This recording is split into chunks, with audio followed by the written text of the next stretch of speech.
this challenge is like very unique in my mind. Like you are trying to take an organization that is digitally immature, right, who's not tech savvy, and not just transform the tech platform and the application, but also change the mindset of the people. And like everything you said, it feels like it's like a kind of a different world to me. So that first 1 year, we got a lot of blowback and resistance from all corners of the organization until they accepted some of us who joined new as part of their organization. I think they found that we are not a threat, and also it transforms them into more relevant professionals. Once they understood that their speed and their contribution was much larger than any of the tech companies I have worked in. So, if the rubber stamping document company started using Azure DevOps, started creating test cases in Azure DevOps, not only for our build. Once they learned this, they did for every project in the company. You had to convince your board and your stakeholders that you're going to make this massive change to deliver something that is almost parity with what you already have, right? Did you have to prove to them that this new architecture actually is working early? Because 2 years, someone can easily pull the plug saying, hey, we're spending so much money, we haven't seen anything Correct. yet, right?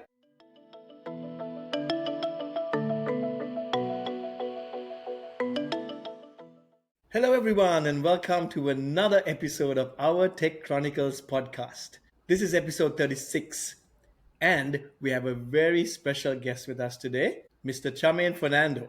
Charmaine comes to us with an experience of over 23 years leading global engineering teams and product platforms. He's run transformations across SaaS, cloud, telecom, banking, and IoT domains, if necessary. He's always willing to roll up his sleeves and get into the weeds because he has a really strong technical depth in software architecture, cloud platforms, and DevOps. He's also fostered open source collaboration across Sri Lanka, across all the companies he's worked at.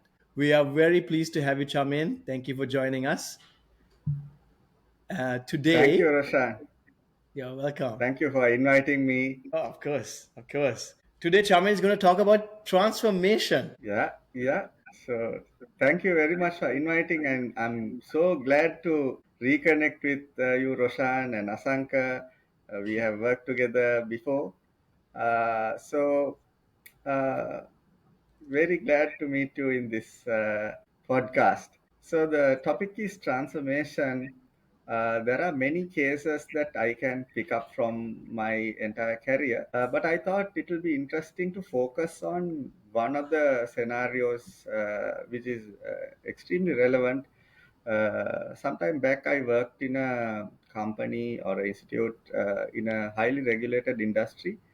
Uh, so there was a classic problem where there were multiple front-facing applications doing almost the same thing, like a web version and a mobile app, and also there was another app focusing on the younger generation. But people young at heart like us also was using that because it has some cool features. But it had a problem. We can talk about the problems, and we transformed it along with the culture of the organization to develop it in-house. I think that is a classic scenario. With your questions, we can talk more details about it. So I think I'll So pick just that to case. clarify, Charmin, when you say you had these multiple, applications, apps, couple of apps, a web application, these were not originally built in-house. These were vendor-owned and managed Yes. applications. So this is a regulated industry, a financial industry organizations. So they usually don't have a heavy software development team. But this particular organization is always they were in the innovation side. So they had a decent IT and a software development team, but they were very traditional. When they write requirements, they actually place the signature and put a rubber stamp on it. Uh, uh, and then architecture also they rubber stamp, a release also they rubber stamp and sign and release, completely waterfall. But the in-house team is very small and they can't build big applications. So they do only small integrations and integrate, different core applications, operational support systems to the other vendor provided applications. So the applications that I'm talking about are provided by the vendor because they can't do large scale applications, right? So let's say the web version and the mobile version and even this novel version are three channels for to do the same thing, right? But they are provided by three vendors. The three vendors work on their own timelines, and the respective products are owned by those vendors, which they can sell to other competitors. So let's say you need to introduce one feature, let's say QR payment. You introduce one feature and you want to launch it all together. So this organization can't do it. Three vendors take their own time. And if they try to launch it at the same time, wait until all the vendors finish, one of the vendors might sell it to a competitor and the competitor might have it first, right? And they have to pay a huge amount of money to each vendor three times to get the same experience. So if you explore more problems, so it's very fragile. They had to have three sets of infrastructure, and all the cross-cutting concerns are three times more. And from the user's perspective, if Chamen is using all three, I had to remember three passwords, three credentials, which is a nuisance. I had to reset at different times according to the vendor, whatever. So it was a huge nuisance, wastage of money, resources. When there are so downtimes, when the vendors, release at different times, the downtimes are different. It needed a downtime because the integration is not smooth. So finger pointing whenever there are integration issues, whole host of problems because of this. And So the functionality is pretty much same. Check the balance, do a transfer kind of thing. I think this is what you described, though, Chamin, is very prevalent in a lot of these, I want to say regulated legacy companies. It is how they got there, right? By working with Yeah. different vendors. But the thing is, it's interesting when you talked about the challenges. There are technology challenges where you're not reusing, and you're just working, you're doing vendor management and trying to coordinate. It's a nightmare. Then you also mentioned process challenges too, right? Um, like rubber stamping every release, so where your velocity is very low, waterfall, so many things. I think we can go in so many different directions. uh, where would you like to start? Yeah. So because of the topic Maybe with the being vision, transformation, what does your vision look like then? Yeah. yeah. So since the topic is transformation, I will focus on that and start with the vision. So this problem was identified by the leadership of the institute, as well as it's a public company, as well as Hmm. their board. It's well understood, but they what they didn't know is how to solve it. They have solved in the best possible way.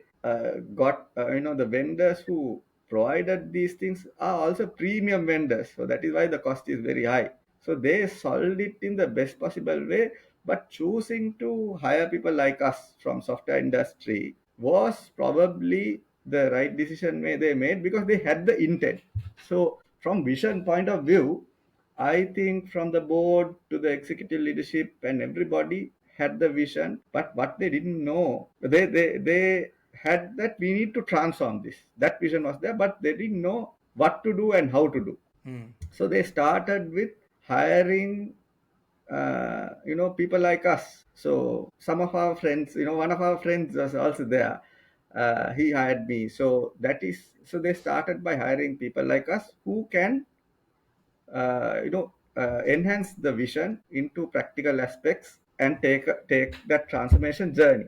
So however, all our thinking was very new to them. So our Hmm. solution was we don't need three apps, they're all doing the same thing. We need to have a common backend, common service layer that can integrate with your operational support systems or back office support systems. Build a common platform have centralized, identity management, centralized logging, auditing, fraud management, because all these things have been replicated, right? And we can build three applications if you need the three interfaces. And in that also fairly common set of services are there. We can tweak the UI and some features and labels, and we have one. And we gave that vision. It was initially unbelievable to them, can you do that? But then they agreed, yes, you can do something like that. Yes, it is benefiting. Um, so uh, provisionally they agreed on the concept, but then to transform that you need to do a huge build, and you have to throw away the three apps because they are vendor apps, vendor owned apps. They won't give that to us, so we have to rebuild it. And we also suggested, if you do something like that, the institute should own it rather than vendor owning it, because this competitor problem was there. Mm-hmm. You can't innovate. If you want to innovate and lead the industry, if you if the vendor own the app, they will obviously share the flow, because the service is common. Everyone in the industry is giving the service. The innovation is in the flow, or how you do it in the UI. So if you sell that to the competitor, you don't have any competitive advantage, right? So that is where the innovation is. So we all spoke about this. The other problems like downtime, scalability also can be addressed. Like if you have a microservices backend, you can separately, if your transaction load is high but your profile hits are low, you can scale these different services differently. We told all those things, which are understood by a section of people, sectional leadership. So that was the vision. Then we had to convince the rest of the leadership and the board to do that. Although they had the idea, it's a huge cost to rebuild the application. Then building it in-house is another challenge. You can't build it in-house. In-house team is small, and they're not capable of handling such a big initiative, right? So that was a challenge. Then we said, okay, then there were multiple models that were discussed. We'll take a external team for a short period, uh, like for a year or so, build the app and reduce the team back, because you can't permanently hire a big staff and maintain that. In Sri Lanka you can't fire people. So we thought of going with a partner, development partner, own the application but get a partner to build it, along with the in-house team, enhance the in-house team with their capability and maturity.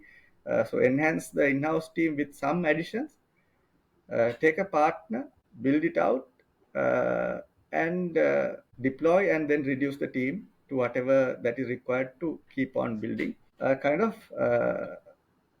scenario. So that also was well taken by the CEO and executive leadership. But then there were other questions from the rest of the leadership, right? One big question is the cost. So if you rebuild it, building it's a cost. Then they said, okay, we have spent millions and millions for these vendor applications. They're in our asset book. What are you doing to them? So, it was a conversation between the financial office and the technology office. So everybody believed, yes, there's a problem. So in reply to that question, I said, do we need to do it?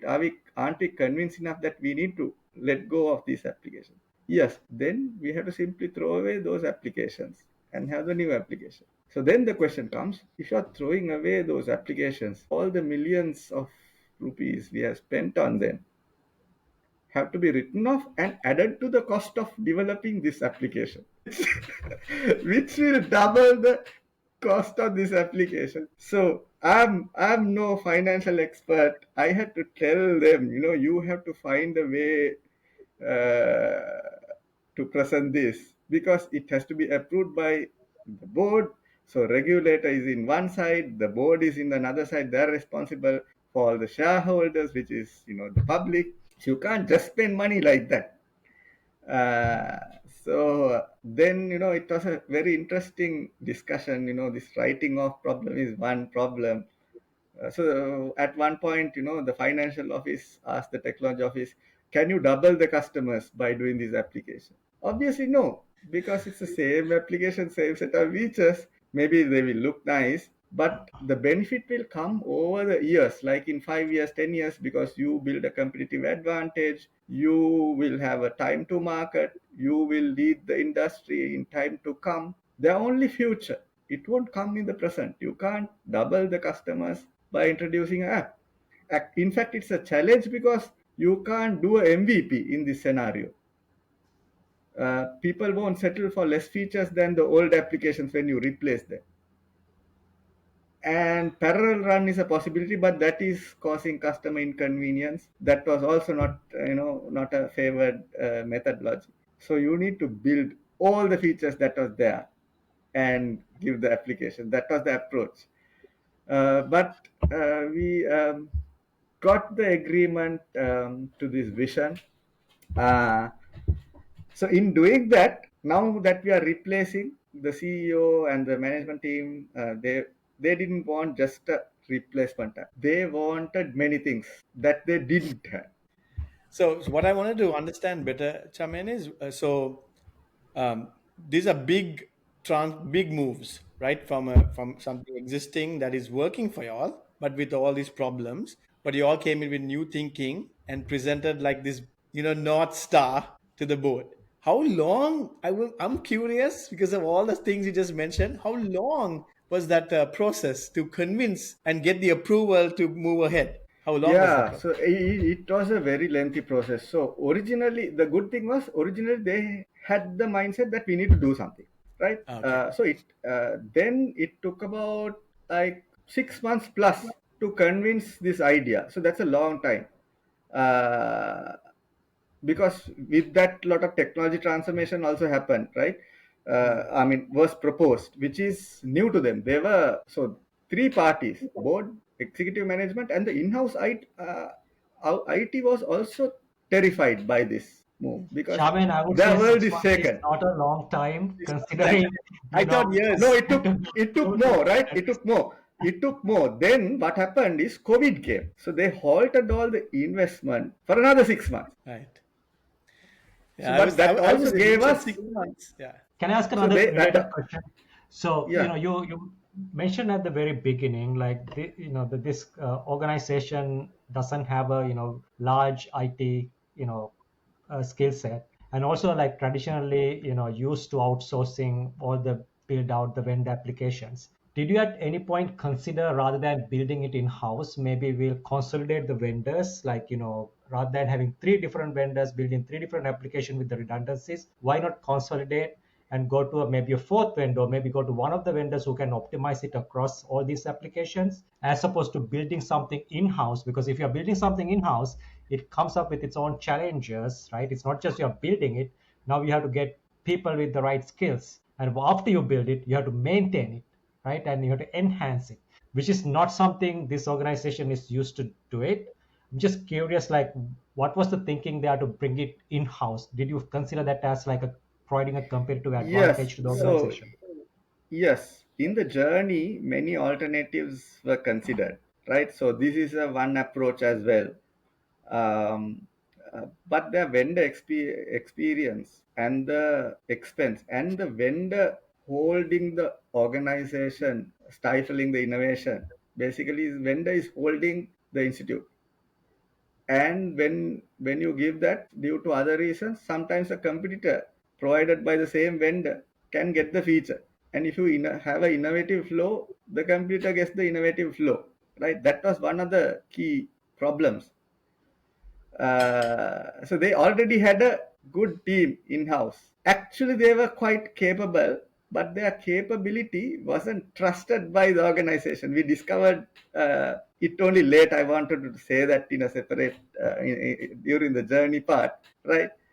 So they had skill set which had to be augmented, of course, like for app dev and all that. But they were a very good team. So the management wasn't confident enough to entrust something like that because they didn't have the right guidance, right level of leadership, right level of technology leadership wasn't there to make that sound decision. So when we present the alternatives, the most obvious thing was to pick the in-house journey, because this is your front-facing application. And mind you, even at that time, 80% of the transactions of the organization was through digital channels. So you better have control over your digital channels. So that justifies the decision, Asanka. Got it. Got Got it. it. Chairman, shall we talk about now the actual transformation journey? How did you go about? Now you got the approval. What are the changes you Yeah. had to do?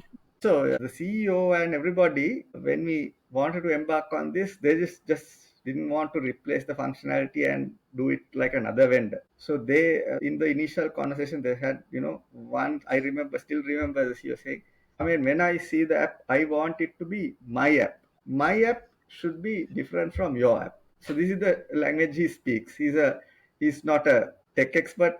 So then I realized, okay, he's talking about personalization, uh, Hmm. customizable CX. So I asked, what else you want? He said, I want the features to be rolled out fast without being held for so long, Hmm. like 2, 3 Hmm. months to release a feature. Then he said, Hmm. I hate these down times, kind of things. And I want the security and all that properly. And I want this troubleshooting to be more faster. So he and his team had business driven objectives. What I initially wrote down is a 10-point business drivers, which are strategic drivers for this whole platform.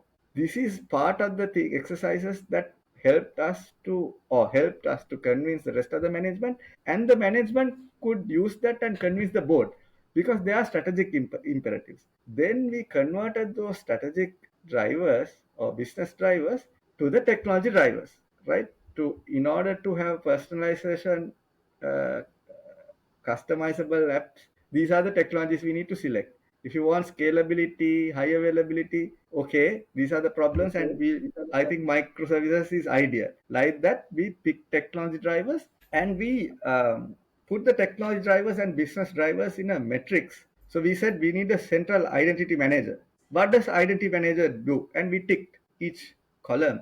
Okay, this identity manager will satisfy each of these strategic vision. Yeah. Doing Yeah. microservices will satisfy each of these strategic vision. Doing it in-house will apply to these strategic vision in a matrix, so Which that technology drivers and business drivers are mapped and convinced. Sorry, yeah. so sounds perfect. I mean, that's a pretty standard approach, right? What I'm curious is, what is the tech stack did you end up with? You know, uh, Yeah. So And we also, made can the I add one service. more thing to Roshan's question? So I know, like, because this is a very interesting problem, right? So now you are trying to replace the existing vendors. Now you're talking about like identity management, right? You might have to bring in new kind of vendors because, exactly. you know, Yes, how did you do the mix, yes, the switching? Like, yeah, go ahead. absolutely. We brought in new products, new vendors for specialized services, Hmm. like for a API gateway or identity manager, things like that. For security, these are core services, but they are standard products. They are not taking the core functionality of the business. Yes. Yes. Identity management is a separate topic, right? Gateway is another topic. They don't interfere with the value proposition of the organization.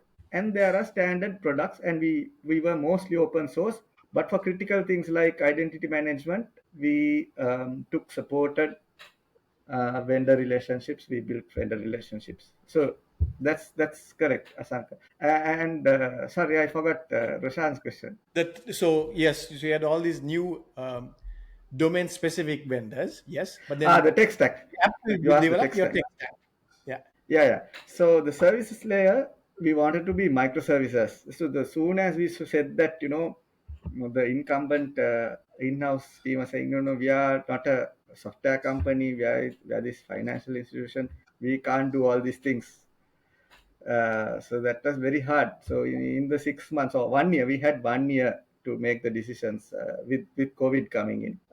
We had so many debates, and we had, but there was a good leader, transformation officer, who I was able to convince him within 15 minutes how microservices can benefit. So he was a respected leader uh, by these other teams, and he was able to convince the other guys to adopt. So there was initial resistance coming from various corners. With our standard convincing that metrics, then other types of convincing by so we identified key opinion leaders who can uh, talk to these other people and transform them. So microservices, each service can be each technology. So the in-house team were more .NET familiar. We said, okay, .NET is possible, but certain other things you can do it in Python if you want to, or in Java, or in any other language, because each microservice is self-contained, right? Then the apps we wanted to deploy in all platforms: Apple, Android, Huawei. So then we didn't want multiple code bases. So we chose a language like Flutter, which can cater to all platforms. And that was also initially okay. We don't have any Flutter people, so let's hire. It's okay, right? So the web application can be React Native or React. So it's totally modern technology. So that was like the stack. Why I'm smiling is because you mentioned microservices architecture, and you gave everyone the freedom to choose the tech, whether it's Java, Python, what not. How interesting! Because a couple of episodes ago we talked about architecture governance, and as the company grows, there has to be some sort of streamlining of things, because then you can't reuse learning not learnings, but common libraries or patterns or things that you establish, I mean, as the company grows. So I'm curious where in the journey you guys are now, having these different technologies. How is that working? I mean, maybe we can talk about that in the lessons learned. But okay, that sounds good. So you pick technologies that are perfect for the particular problem these each microservices are trying to solve. Okay, good, right? How long did it take to build the whole thing, put it together? Because these are now new things, right? Because you introduced so many new things.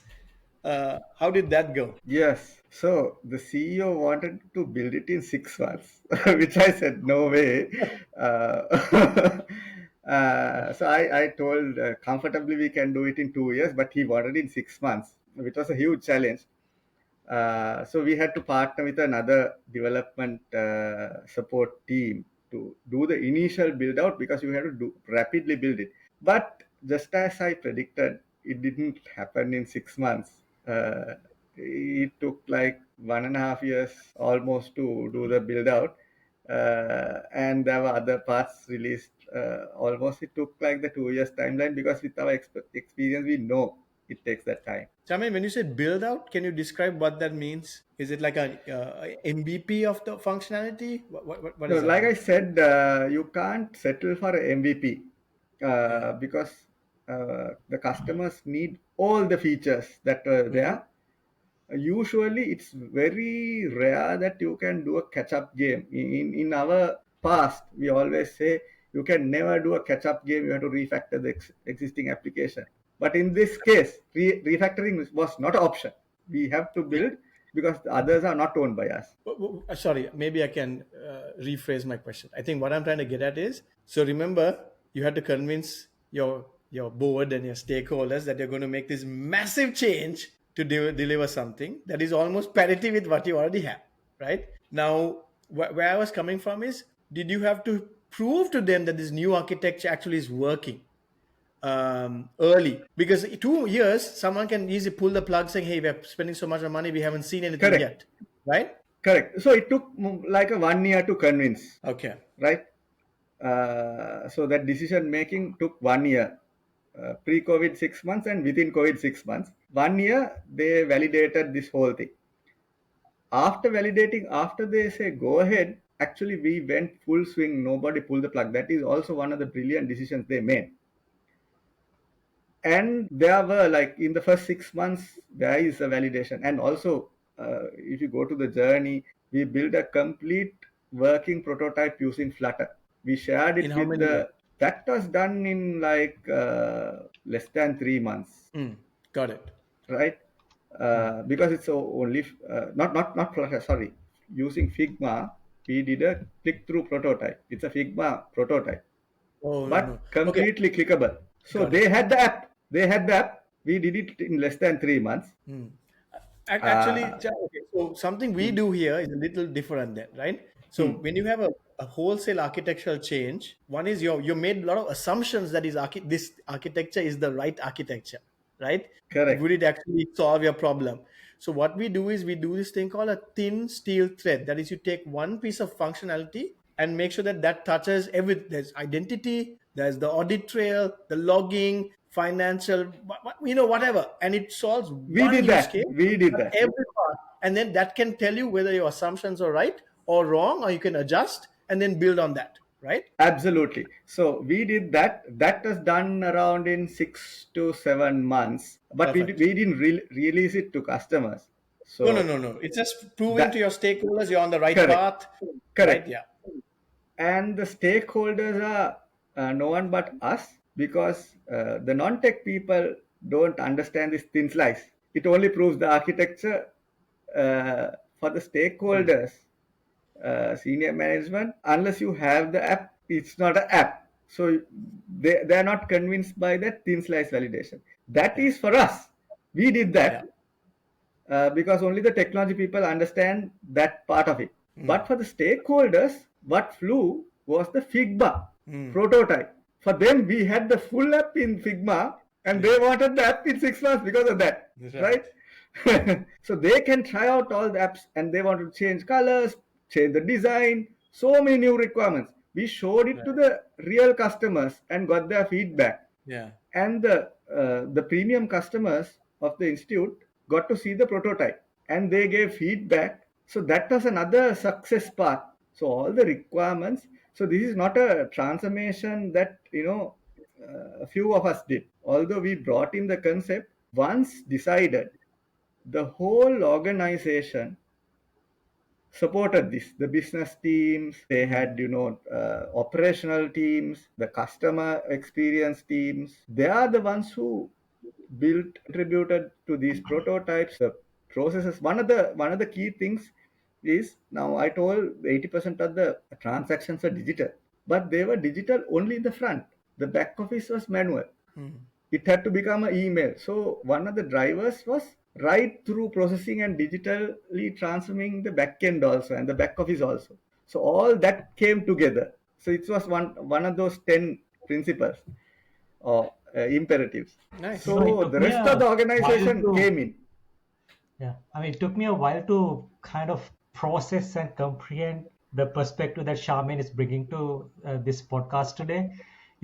All these podcasts we have had so far, Roshan, they are either with people from tech companies Yeah. or from people who are like from tech savvy companies. This challenge is like very unique in my mind. Like you are trying to take an organization that is digitally immature, right? Who's not tech savvy and not just transform the, tech platform and the application, but also change the mindset of the people.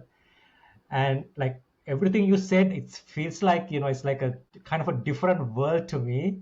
But really appreciate you sharing all these, considerations. Like I'm imagining it's like a really uphill task to get through these steps. Very well Yeah, said, it Athak. wasn't easy. It wasn't easy. So that first 1 year we got a lot of blowback and resistance from all corners of the organization until they accepted some of us who joined new as part of their organization. It took like 1 year. After that, so that whole 1 year of convincing, I think they found that we are not a threat, and also it transforms them Hmm. into more relevant professionals, and it really benefits the organization. Once they understood that their speed and their contribution was much larger than any of the tech companies I have worked in. That was the There you difference. go. I think, Charmaine, that's perfect because I was going to ask you, can we also talk about now that it's done, like what were the wins, the breakthroughs you had, the impact that this brought? So this is great to hear. Yeah, so the complete organization was agile transformed. So if the rubber stamping document company started using Azure DevOps, started creating test cases in Azure DevOps, Not only for our build. Once they learned this, they did for every project in the company, right? They Yeah. found it, and it was COVID, right? So we did a domain-driven design expert exercise with the development partner. They led it.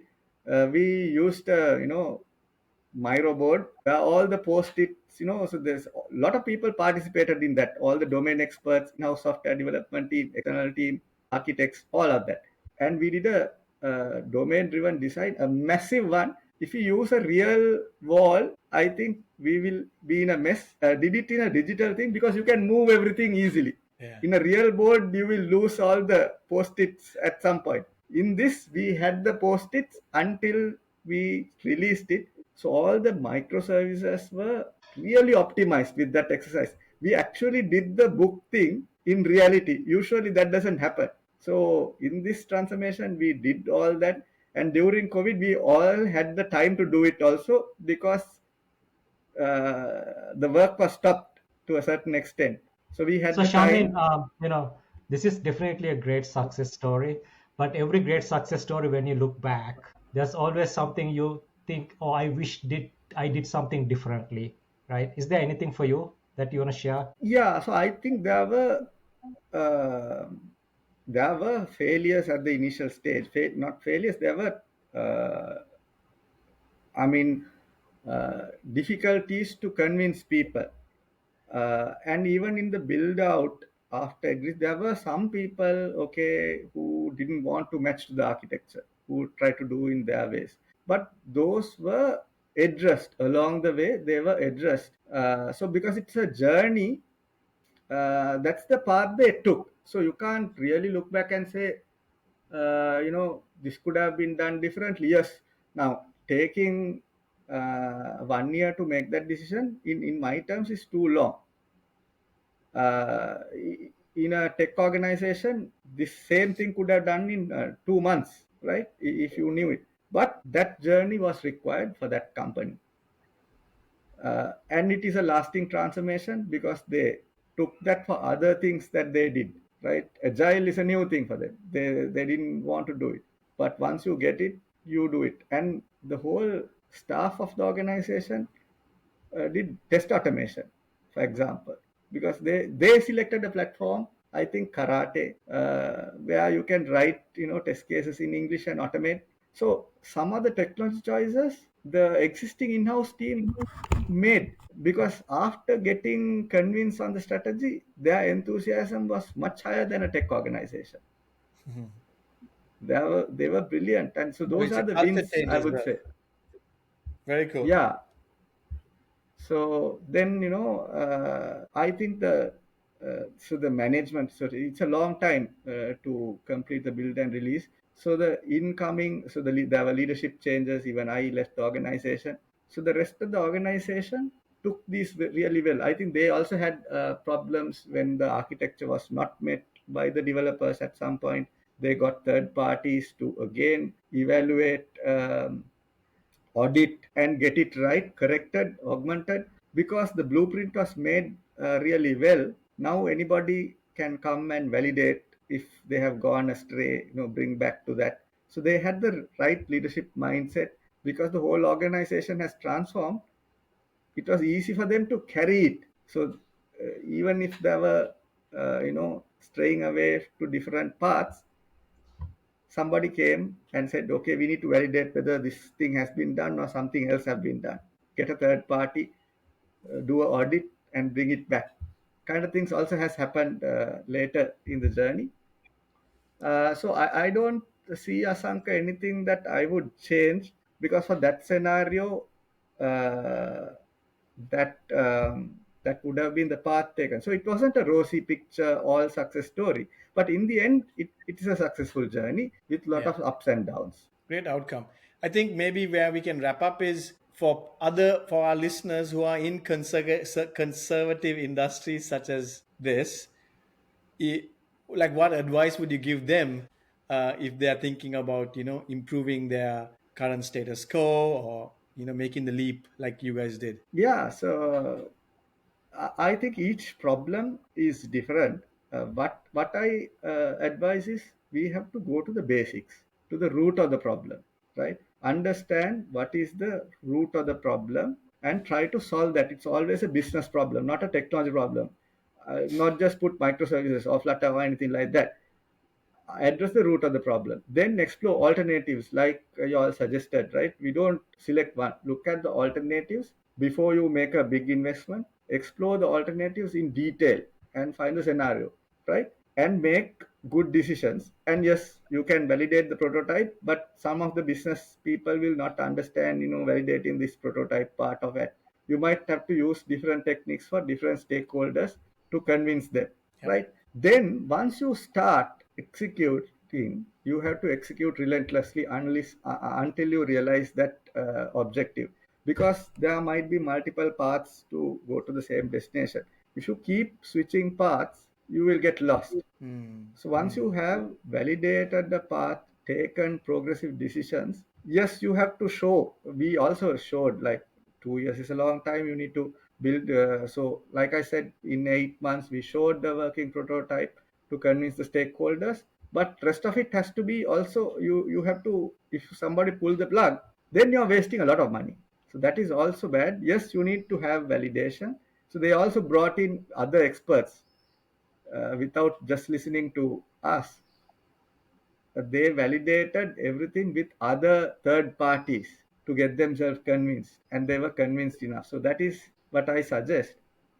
Not to pull the plug. If you want, you can bring outside experts and validate your part and execute until you reach the objective. Excellent, Jamin. Thank you so much for sharing this journey. It's very different to, like Asanka said, to the other episodes. This is very, very cool to hear this perspective. So appreciate it. And with that, maybe we wrap up. Yeah. Thank Yeah, you thank everyone for you again listening. Thank you, for Shaman. thank you for inviting me again. It was cool to meet you again and share my experience. You, Jamin. Yeah, really Absolutely. appreciate it. Thank See you. everyone. Bye. Thank you. Bye.